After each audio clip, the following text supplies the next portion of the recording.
Hello and welcome to the Mason Storm DIY audio channel. In this series of videos we are looking at making some hi-fi speakers.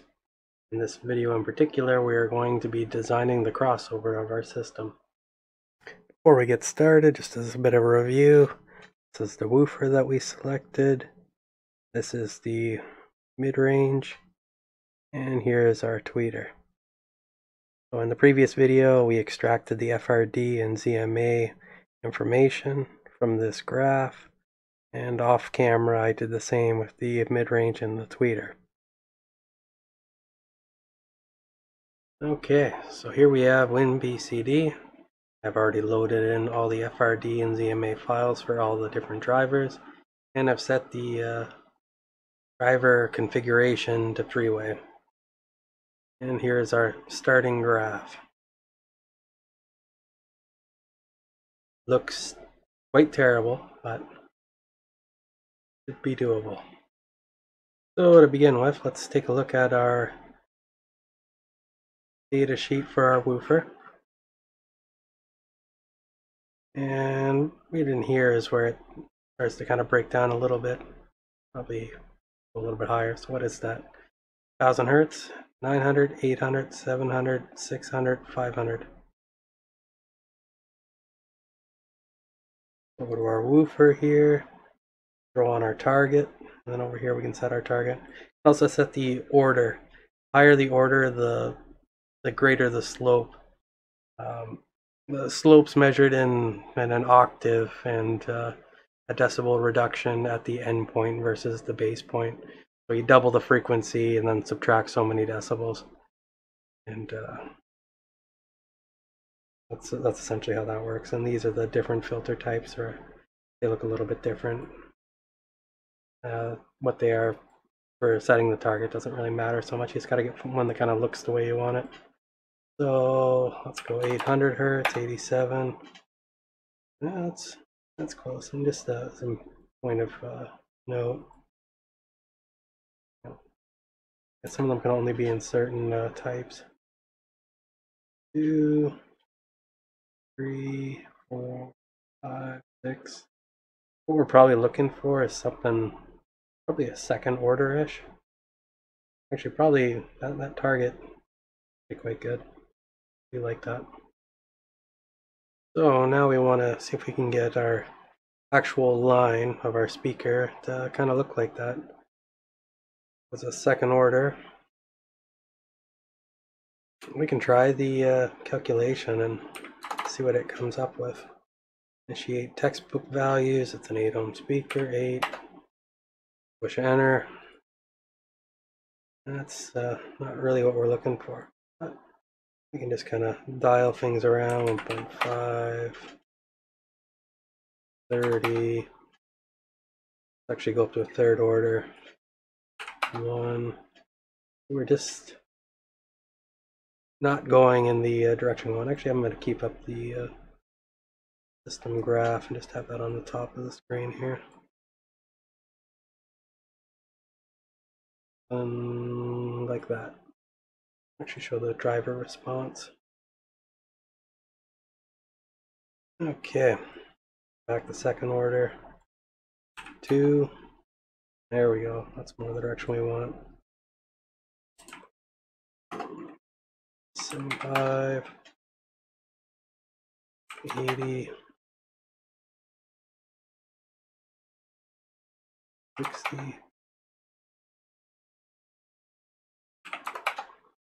90, 2.5. That's actually kind of interesting. And it's just a matter of trying to find the right combination of filters. Don't really want to go all the way up to, I guess you can't really see exactly what we're looking at right now, but open up the schematic overlay, go to woofer, we can see that's might be an easier way to edit it. So we have our inductor. Inductors are a lot more money than the capacitors. And the thing is too, if you use an air coil, you don't use a really high gauge one, like the amount of ohms will actually increase. Let's say it was like 1 ohm, and you can see how much that lowers the sensitivity of the system. So the shorter the lower the value of the inductor, generally, the lower resistance they will have. And as another rule too, the capacitor is quite a bit cheaper than the inductor. So having a lower induction with a higher capacitive value, probably ideal for manufacturing because it'll be cheaper. And the price of inductors can get quite crazy. Something else we can do, let's just set our mid-range to inactive and our tweeter to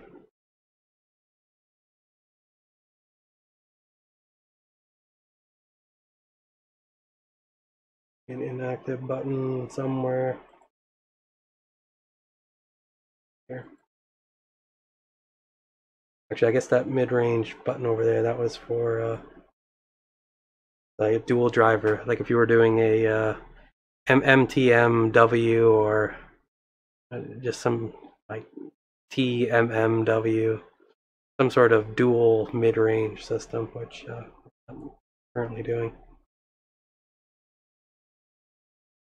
Okay, let's go to 0.5. Can't. Let's try changing that 40. No, I want to go the other way, 60. Now, the way that it works too is with each order, when we do first order, see if we got our inductor in series with the driver. Go up to second order, we have the inductor in series and the capacitor in parallel. Third order, we have the inductor in series, capacitor in parallel, but there's also a second inductor afterwards. And fourth order, it has another capacitor. So ideally, second order is probably the best because capacitors are cheap and you get more out of your inductor by having more stuff. The other thing this program has is we have different contour filters, which we might be able to do because this little hump here, might be able to just like filter that out with that'd be an RL contour filter. Also have different filters here. Zorbo can work pretty good. That a lot of times can really even out weirdness in the induction. So yeah, the induction of the driver. It's a way to kind of counter that. And sometimes too, like between the parallel resistor and the series resistor, sometimes too, what's going to happen, let's say you were making a system and you wanted to use it on a valve or tube amp, you really want to keep your impedance level more consistent. You don't want it to be like super low that it's almost like shorting out, and that can kind of cause problems if the amp's not able to keep up with that. So sometimes using the combination of series and resistor with the crossover, it can prevent the total impedance of the system from dropping too much. I don't think we'll need that for what we got going on here. We're actually not that far from what we want. 70. 80. Oh man, there we go. That actually 1,000, 900, 800, 700, 600, 500. We're at 600. Really starts to taper off. Your sheet here.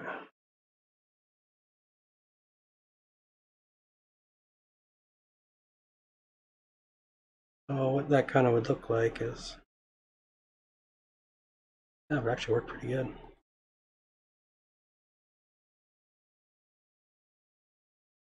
Yeah, I think that'll work.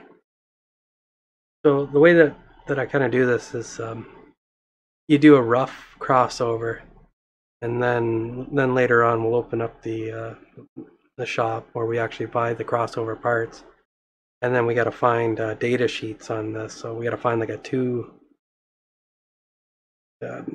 millihenry inductor, and then see what its DCR is, which is the resistance of it. And sometimes too they won't have the exact value, so maybe it has to be up or down a couple.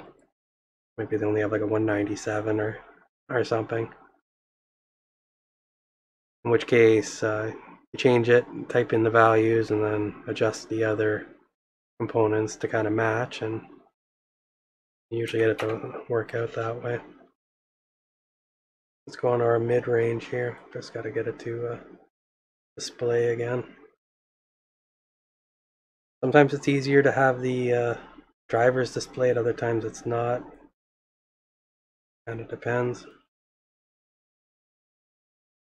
But on our mid-range here, we're going to need 2 different crossovers. We're going to have the crossover to the woofer, and then we need the crossover to where it crossovers with the tweeter. Another thing you can do is invert the driver, which is, instead of like how it's described here, where you have the connected to the positive rail, you have it connected to the negative. The reason because that is the phase of the system, and adding inductors and capacitors can either advance the AC sine wave, or it can kind of retard it and kind of go a full 90-degree in each direction, depending on the components. So as you move the phase around, when the sound levels are combined, or when they're added to each other, they can either increase in sensitivity or decrease. And the degree that they increase or decrease is based on the phasing of the speakers. Yes. As we get started on the mid-range, we can see that having it inverted results as a much better response than the non-inverted. What we want to do is get some targets on the screen here. Let's see, 700, 2,000, target. Yeah, something like that.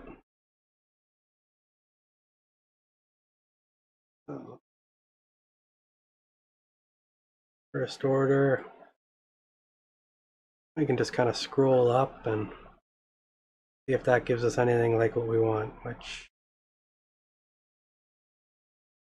doesn't seem to. Do a second order. 241.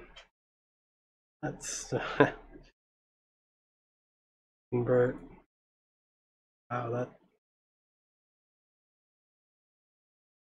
surprisingly better than I thought it would be. 30. Oh, we want to go the other way. 40. Less than 1. 97. Do a whole lot. Oh.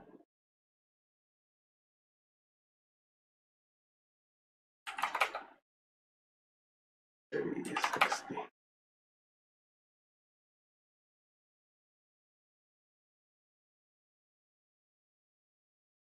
See, what's interesting here is, due to the phasing, it's actually subtracting from the sum value now. You kind of got it going on the other direction. But okay. 50. And if we just hide our driver here, I mean, that looks pretty good. 90 to 85, there's 5 dB range between these two lines. Good starting point. But on the other half, sometimes when you're doing the low pass portion of the mid range, it can kind of mess everything up on the other side that you thought you had figured out. So you kind of got to do both at the same time. The tweeter's not part of the function right now. That's why it's not contributing. Disabled. Or here. So yeah, first order, not quite cutting it.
Not too terribly bad. Try inverting it. Oh, lovely. There.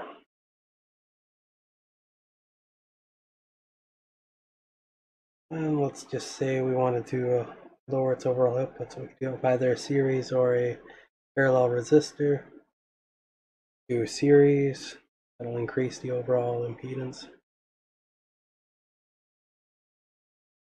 On here.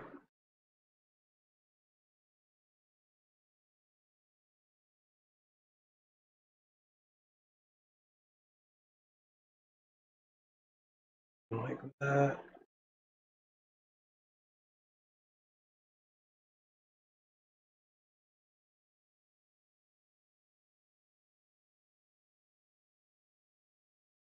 Maybe we'll even move the woofer a little bit.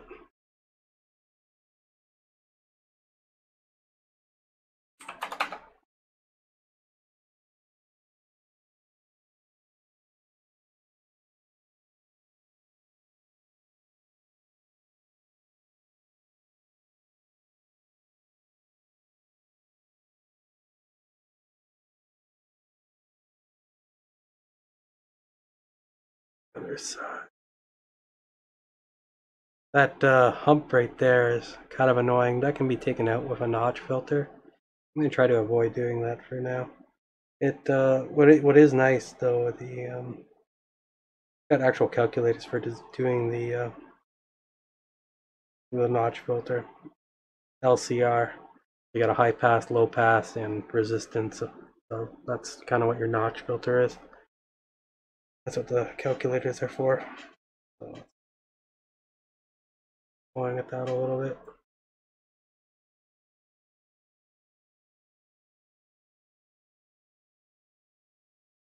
Well, we're somewhat close to where we want, but we might as well start working on the tweeter now. No sense getting it right and then finding out with the tweeter. It's all kind of funny. Throw the tweeter in there. Do that.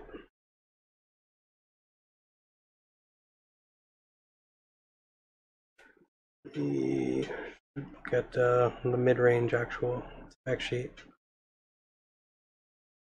Right in here is kind of where we want it crossed over. And there's our tweeter.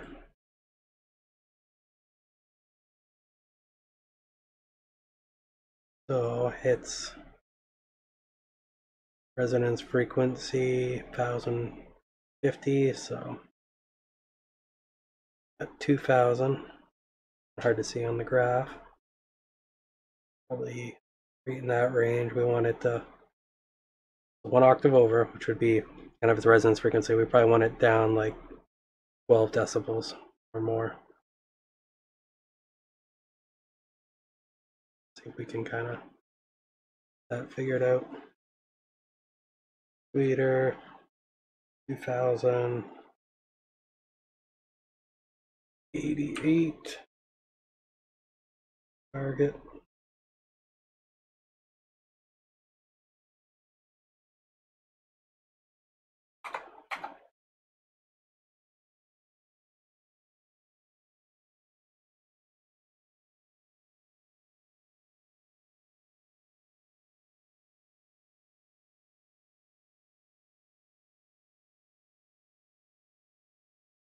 Something like that, I guess.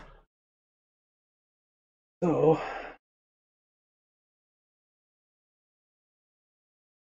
much of a little notch thing there. Let's do second order.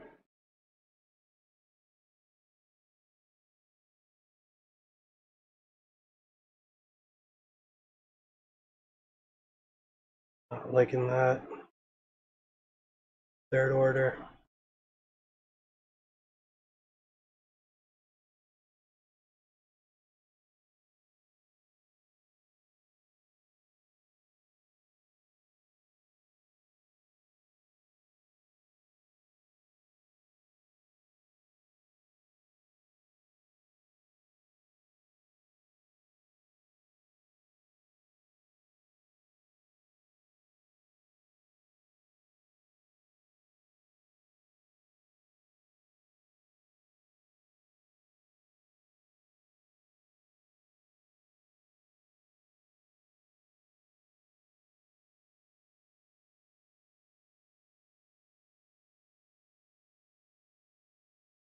Not really getting what we want. Probably going to have to do a second filter to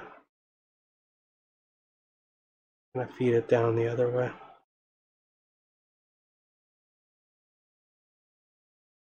Well, not having that much luck. Let's try adding more components.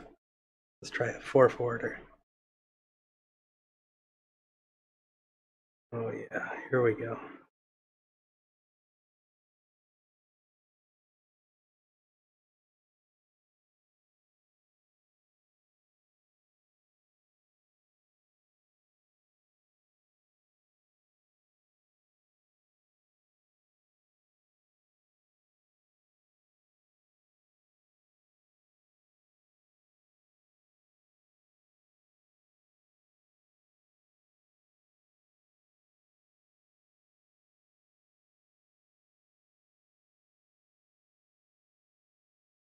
Okay.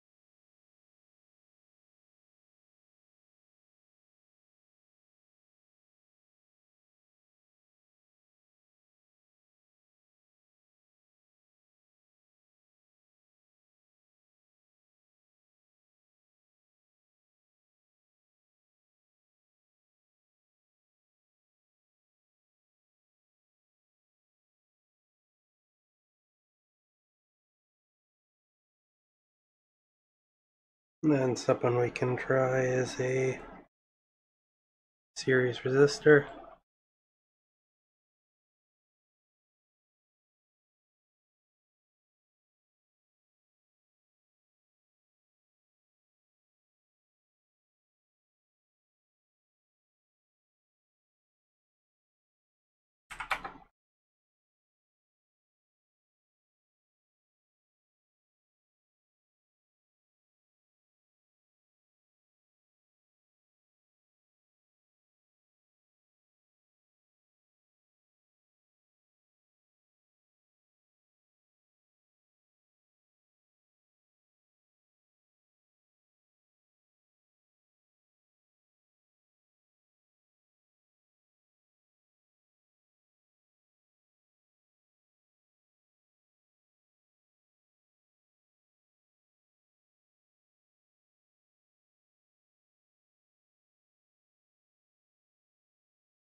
Oh, we're certainly a lot closer to what we're looking for.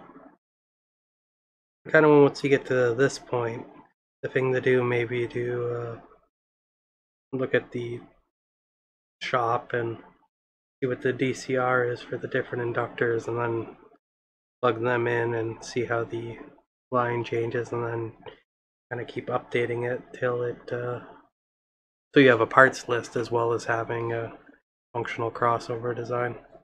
We're really close. This endpoint here on the tweeter, that's a little bit higher than we want. We want that probably to be a little bit closer to the rest of the line, but for the most part we're certainly getting there. Let's do that then. Well, let's see if we can get that down to second order. So, tweeter,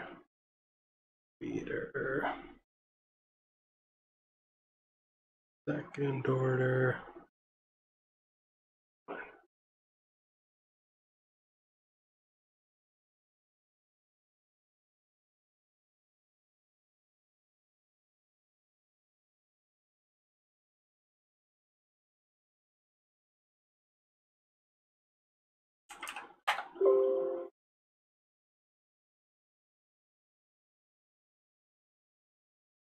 Go far enough one way, you can start to go the other. Yeah, like a lot of times just getting that phase, that's just what needs to be done.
So by lowering the value of the inductor and raising the value of the capacitor, you can usually kind of move the line around.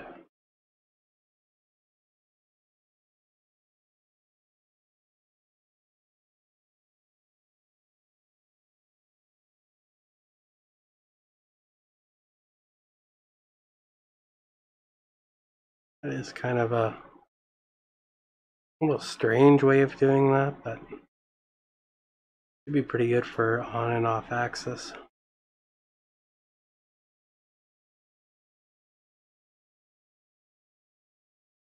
Looks pretty good. Okay, let's move on to the next phase, the trying real parts to kind of tap in, tap out. Okay, Solon, here we go. Inductors. And 20 gauge sheet. The thing I like about Solon with their inductors is they list all the millihenries and DCR. That and their manufacturing tolerance is really good. I like to test them with my LCR meter when I get them and bang on every time. So let's see, where are we?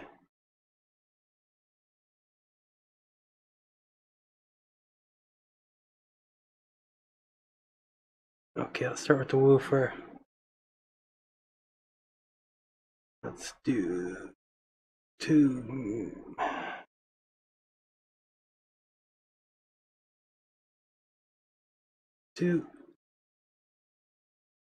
1.05.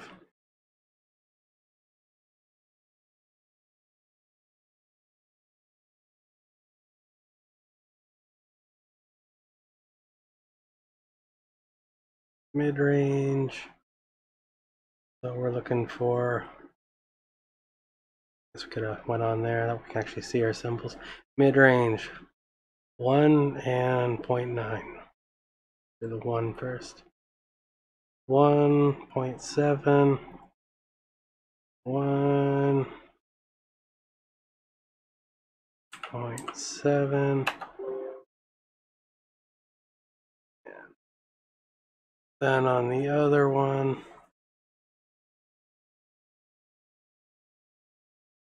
75.68. Oh, sorry, it's 0.9, isn't it? 0.9.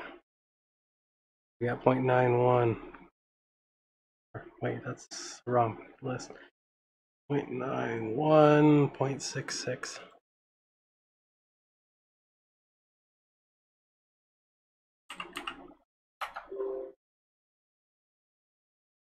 Bump that down a bit.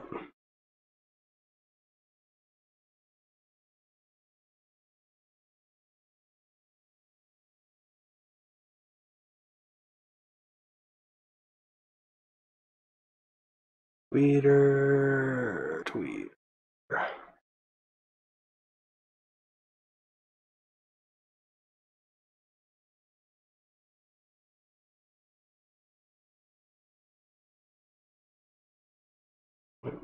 8.26 ohms.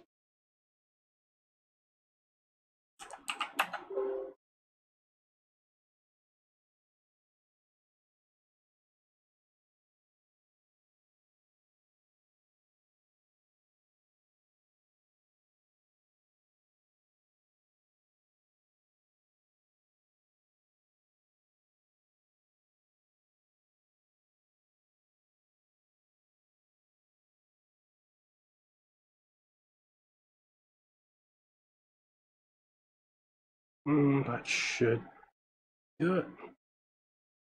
So what we can do is if we open up this one again, I'm gonna move that.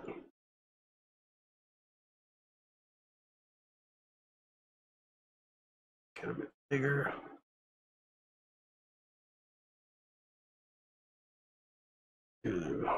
Woofer to 105 to. So copy that. Here.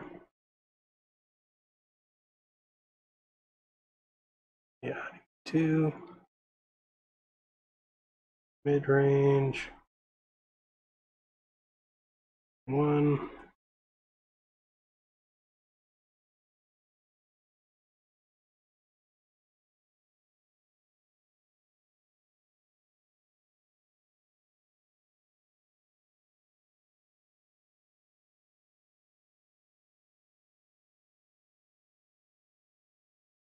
Nine, 1.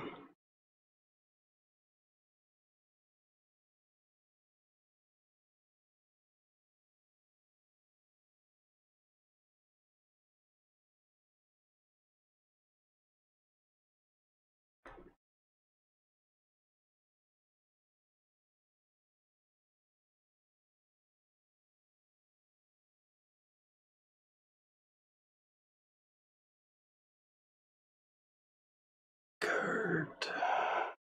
Next one, tweeter. 0.18.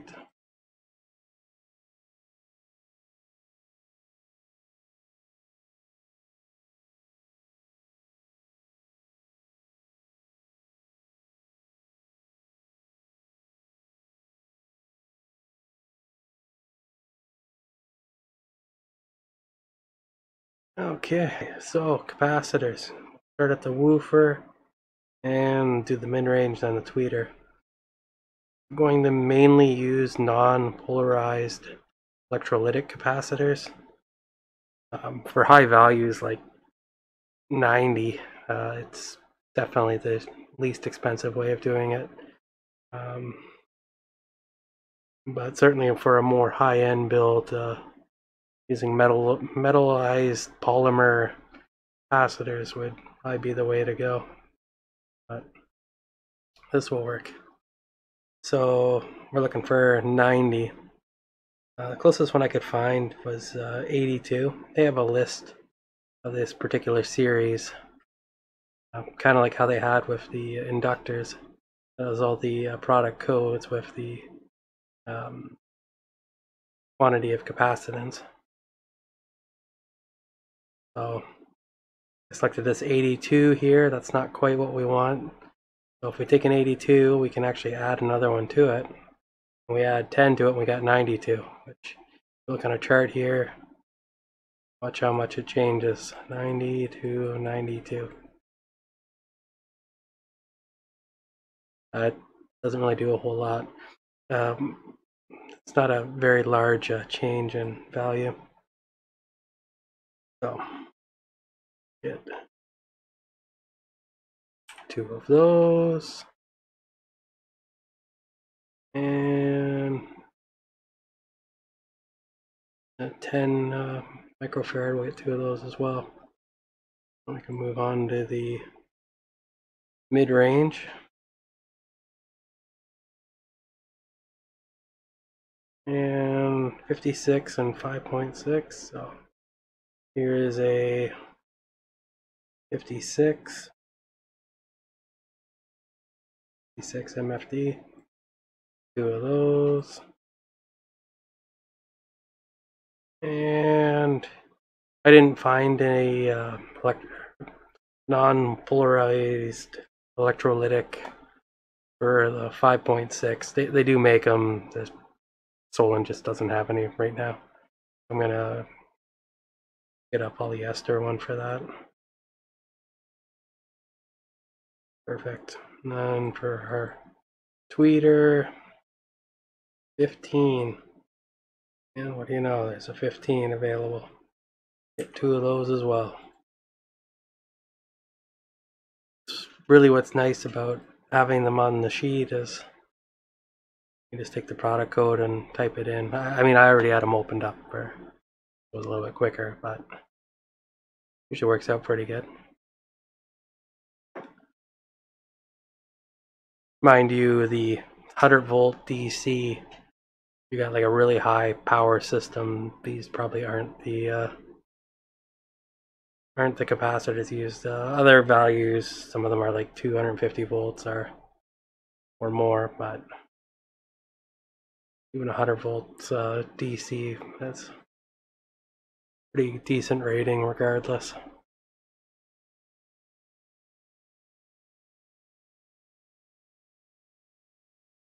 In case you ever want to see what the voltage rating should be, there's an Ohm's law calculator. Ohm's law calculator.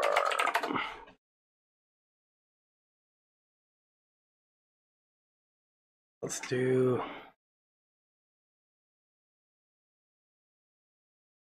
4 ohms, 100 watts, 20 volts. Just as an example, let's do 100 volts, 4 ohms, 2500 watts.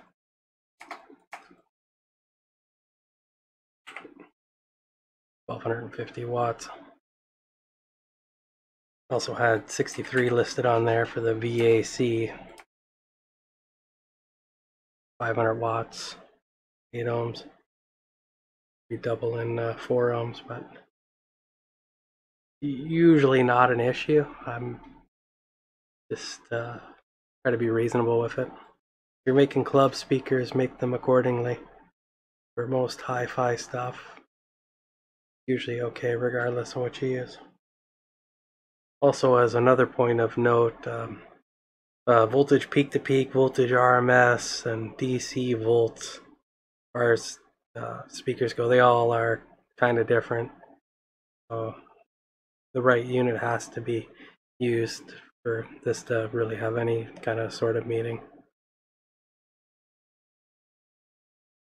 Okay, time for the resistors. If we look at our schematic here, we need a 0.3 ohm resistor for the mid-range and a 3.3 ohm resistor for the tweeter section. Again, Solon has the red sheet.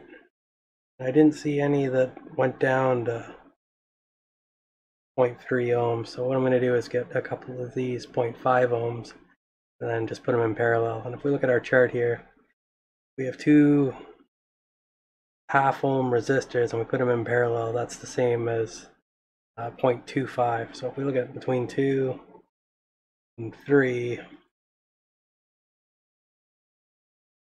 just how it kind of moves there.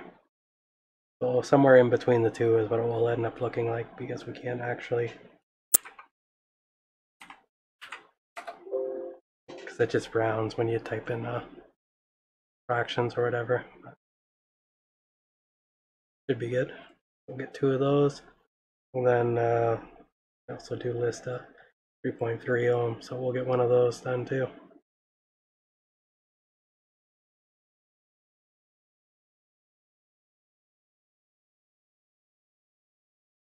Already actually up. 2 of those. The other one that we're on, 3.5, so we're gonna need 4 of those at 34 cents a piece. Not too bad. These are also 10 watt, which is a lot more than we actually need, but it works good. I mean, they're cheap and they work. Sometimes on the resistors I like to get more and then hand match them after measuring with the LCR meter, but probably not necessary, especially when you're buying from a reputable source. There can be dodgy resistors that have wider tolerances, but usually if you're buying them from a place that sells stuff for doing the crossovers, usually good stuff, so it's not too out of spec. Although on here they will say what the specification is. Get our coefficient.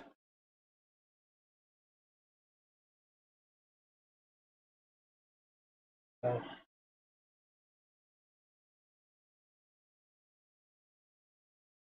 1%. Done.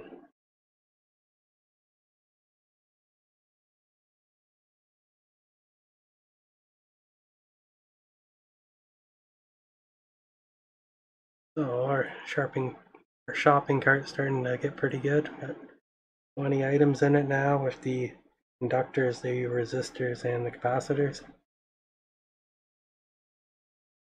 Let's add the speaker drivers now.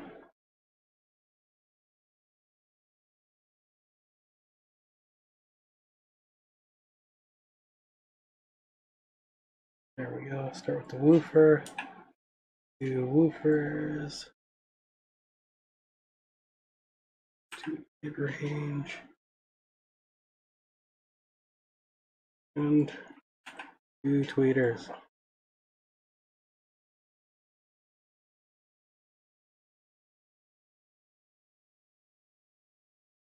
$300. Well, there is another thing that we do need here.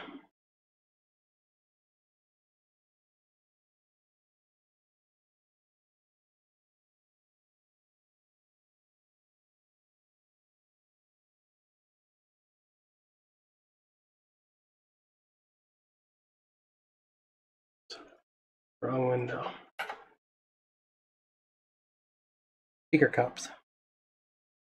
They have different ones on here, but usually work out pretty good. I like these because I can just use a hole saw to mount them, and you don't have to worry about squareness as much because it's round.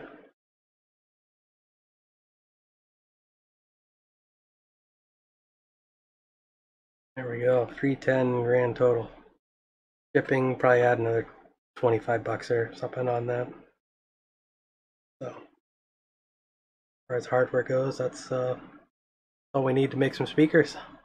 Although, another thing that you could get is a port, like the plastic tubes for doing the ports, but I got a technique that I like to use that with a hole saw, which I'll probably show in the building section, because that's kind of what I'm planning on using, where you put a smaller hole saw inside a bigger hole saw, and then you, at the same time when you cut, and then you can use the piece in between the two, and then glue multiple of them up, and it makes a nice wooden port tube. It can be pretty good. We'll see there. Otherwise, buy your port tube right now when you make them. Probably easier to do that anyway. It's plastic, it's cheap, but it is what it is. Oh, and the other thing I do recommend doing is saving your crossover project on the program. System, save session to file. The other way to do this too, or something I kind of recommend doing, is kind of plug everything in here, see how it looks. You know, go leave it for a day or two, come back to it, and try something different. See if you can make, just using the same speakers or whatever, and just remake the whole crossover again, and see if you can come up with a better solution. Because sometimes, when we were looking at that 4th order versus 2 order on the tweeter, having all the extra hardware, that really ups the price of a crossover. And sometimes there's just there's a simple solution that can really reduce the cost, and better yet, reduce the complexity, make it easier to build.